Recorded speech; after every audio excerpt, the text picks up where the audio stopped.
Okay, so let's have a moment to tune into the energy that we are all in together.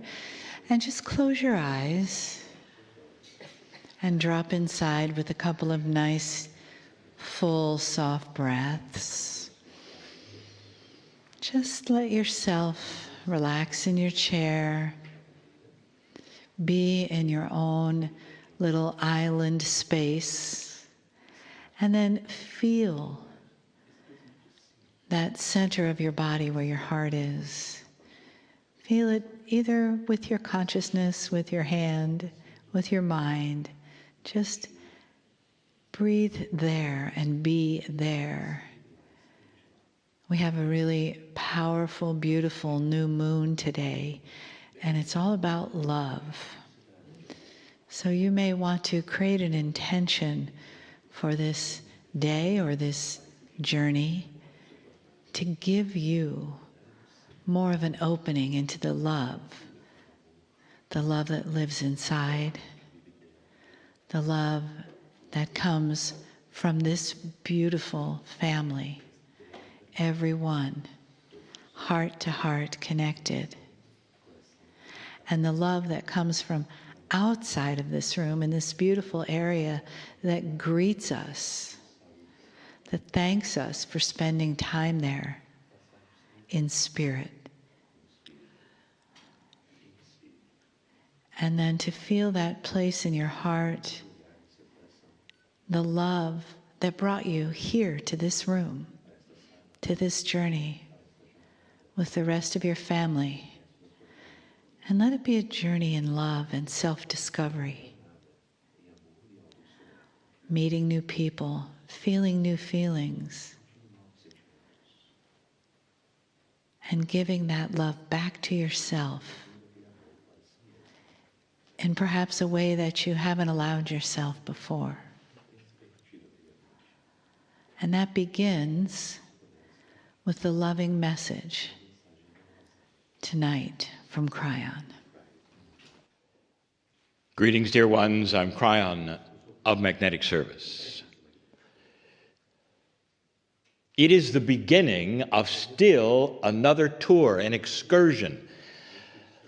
A tour in a place that is very special. A tour of energies, of stories, of history, of legends, of traditions, and mythology. And in this channel, I'm going to reveal numbers of things which will be highly controversial because of the area I stand in, and the attitudes, and the knowledge, and the stories, and the traditions, and the legends. And I will give you things to ponder. And I'll tell you some of the reasoning behind why this area, among all of the areas on the planet, has so much of this. I already mentioned is that this is a node, dear ones. As already mentioned, the crystalline grid, which remembers human behavior and emotions, is extremely strong. And that combination creates an area where there are so many stories, and there are so many heroes. And I'm going to talk about that. But also something has been mentioned that I have not really talked about until now. And this is the area. Even though this is not part of the study, you all know, don't you, about the patterns in the grass. And this is the area. On this planet, other places will have patterns in the grass, dear ones, but not like this. They are constant. Some of them are daily. Some of them are so expected, people are standing by waiting for them. Why here? Why here? It's the same reasoning of what is coming. But first, some of the technical things that you have looked at regarding those who study the patterns. The patterns are beautiful. They're filled with symmetry. Some are filled with messages. Some look like they have even patterns of DNA. And you know there has to be some intelligence behind them. It couldn't be just random. There are so many, they're so beautiful. And the big mystery, the grass is flat, completely flat. And when you go into these patterns and you walk among them, there's no breakage. Not one part of it is ever broken. The grass is still whole, dear ones. And so, therefore, the human being says it's impossible. And it has to have been created by an outside source, probably an ET. This goes totally against logic, what I'm going to tell you. Dear ones, these patterns are pulled into the grass from below. That's the crystalline grid. That is the grid that is so powerful here. It remembers consciousness and transforms it into patterns. That is multidimensional physics. Ask a quantum physicist if there are patterns that they are discovering that are different from anything you've seen. And they would say, yes, we are starting to see that which is multidimensional has patterns. You're starting to see them already. But they represent messages, and the messages are, again, from the past. They are the ancestry that is remembered in the grid, that is pulled literally into the grass, giving you these formations. Now, we have told you before this, that against all odds and archaeology, there have been civilizations before this one. 4. And these civilizations are starting to be discovered. On this planet, you will find discoveries based upon your new technology of ability to look through the ground that will give you information on structures. You'll discover writing, languages that never existed, and technology you did not think anyone had. Dear ones, the last civilization that you don't even know about, before 9,000 years ago, had electricity. Electricity is basic. It is not a mystery. It is in nature. It is there to be discovered. There was technology. Right now, to some of your ears, those listening, you'll say that's laughable. It couldn't be. And I will say to you, just wait. Because the discoveries will beg the question, who was here? What civilizations? These are your ancestors, and they were here in this area, surrounding the node that is here, and a crystalline grid that is powerful. It attracts people. These are the ones that are giving you the messages of the science they had, even of the knowledge of DNA. They're patterns in the grass that tell a story and give messages, and they are you for you. Pulled, not pushed, not stamped, but pulled from the grid below. But that's not what I wanted to talk about. I want to talk about something that is extremely controversial. It is the energy of the area. It's the stories you'll be told. It's the mythology, which I'm going to redefine. I don't like the word mythology, for it seems to indicate a falseness. None of it is really false. Not really. Because as I said before, I'm going to label it tradition. The tradition is real. And in order for me to try to begin to explain this, I will tell you the subject. Arthur. Now we get in trouble. Because wherever you go in this place, and whoever you talk to, will have a different story. And that in itself ought to tell you about Arthur. Turn the page for a moment. The civilization that you call humanity has all something in common you should know about. We mentioned it before, very slightly, even in this journey. And that at the basic level of humanity, human beings are interested in coming out of the dark into the light. It is inbred in you. It pushes you forward with free choice. Each human being loves the stories of the heroes. From being a child to an adult, you will often be so blessed and feel so wonderful with the stories of the past that all are very, very similar. And they tell a story of a human being, which represents every man and woman, on a journey of difficulty, a journey with solution coming into the light from a place of darkness or difficulty, winning the game of life.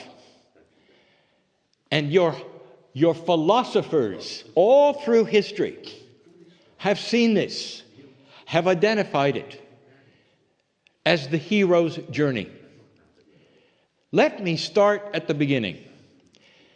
In this civilization, the one that you know about, the one you have literature to look at, it is so obvious. Every single classic journey, right up to the latest one, dear ones, have the same identical attributes.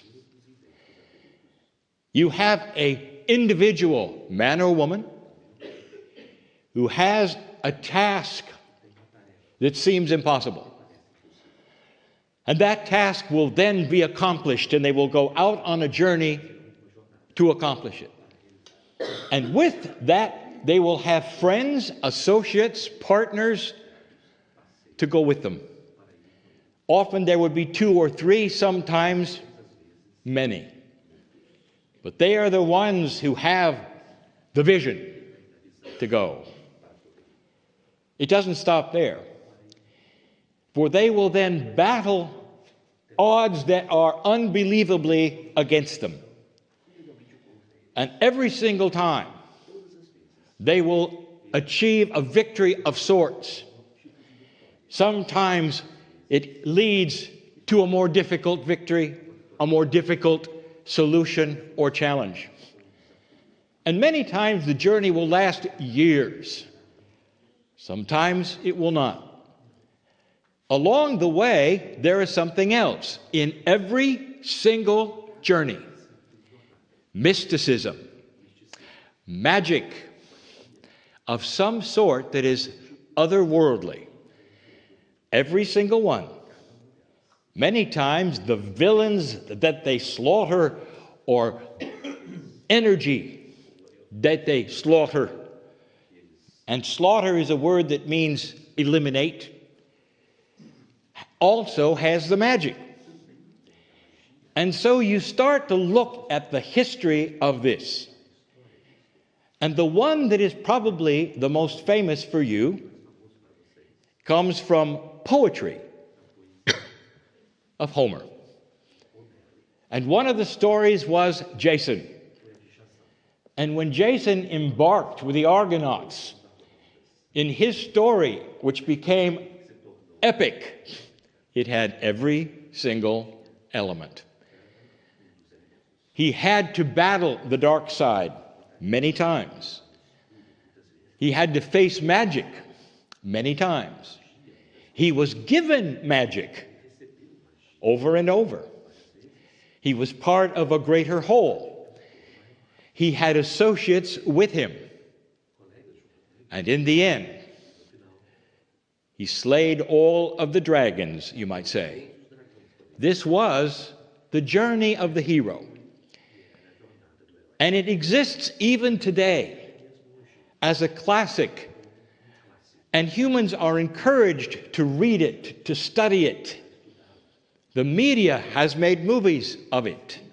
Stories have been developed around it that go way beyond anything that Homer wrote. And it continues to this day. And that's the ancients, that's the Greeks. Oh, now let's go current. Because that story is repeated over and over and over. The Lord of the Rings. You have the hero. He's out to slay that which is the darkness in his land, and he takes accompanying fellows with him. This time, he even has a wizard. And there is magic. There's magic from both sides, dark and light.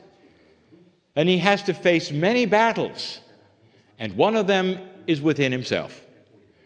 This is Homer, reinvented again in a modern form through a series of writings and books, so that you could see again the mythology of the hero's journey. Was this history?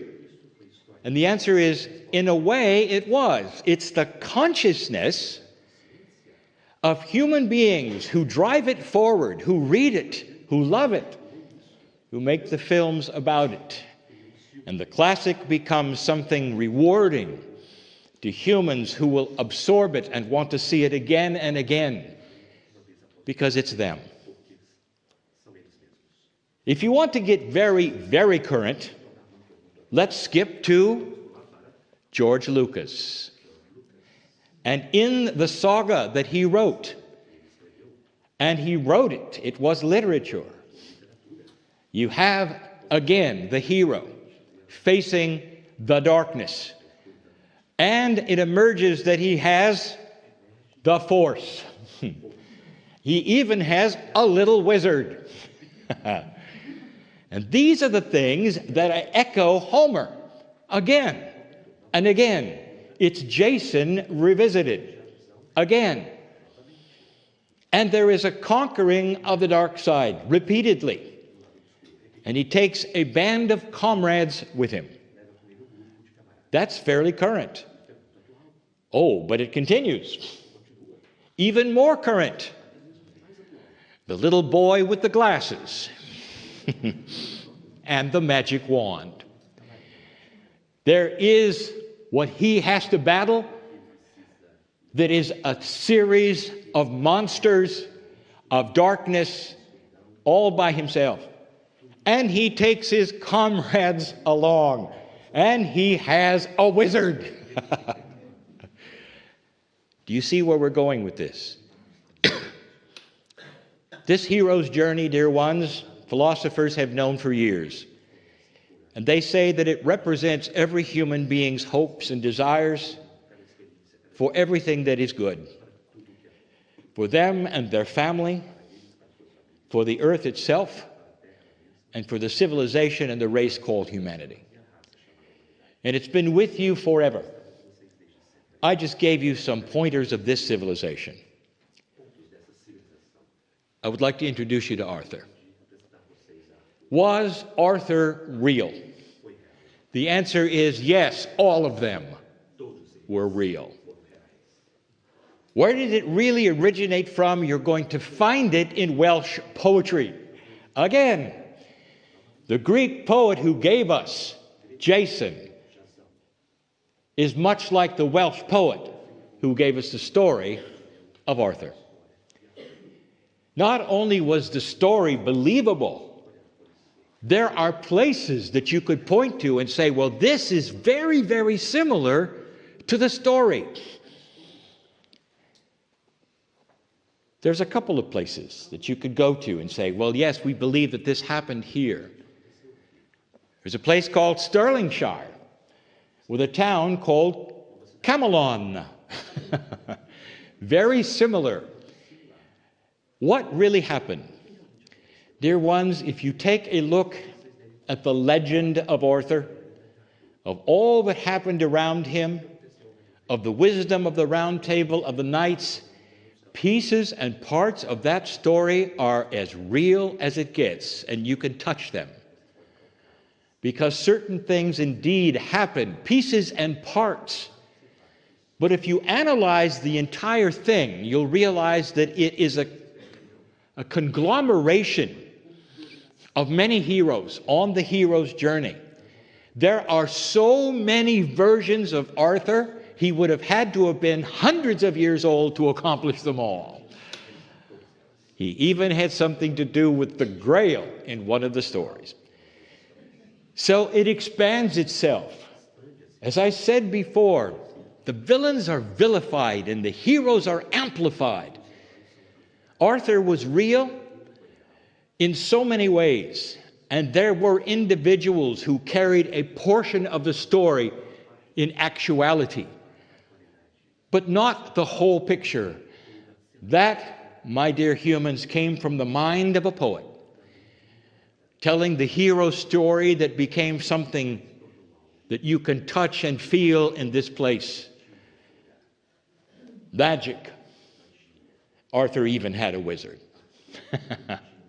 Merlin existed at some level, to some degree. The legends of Excalibur are part of what Luke has with the Force. It is all there for you to examine in its beauty and its legend. It's not mythology, it's tradition. To take pieces and parts of the best part of humanity, the most heroic things and wise things that ever could happen, and put them together and tie them with human beings with names and faces and love stories and magic. So you will see this on your journey. But know this, it's even more than you're being told. Was Arthur real? Absolutely. All of them. Think of these things as the magic of what you are going to see in these next days starts to appear. You might even see a wizard. And so it is.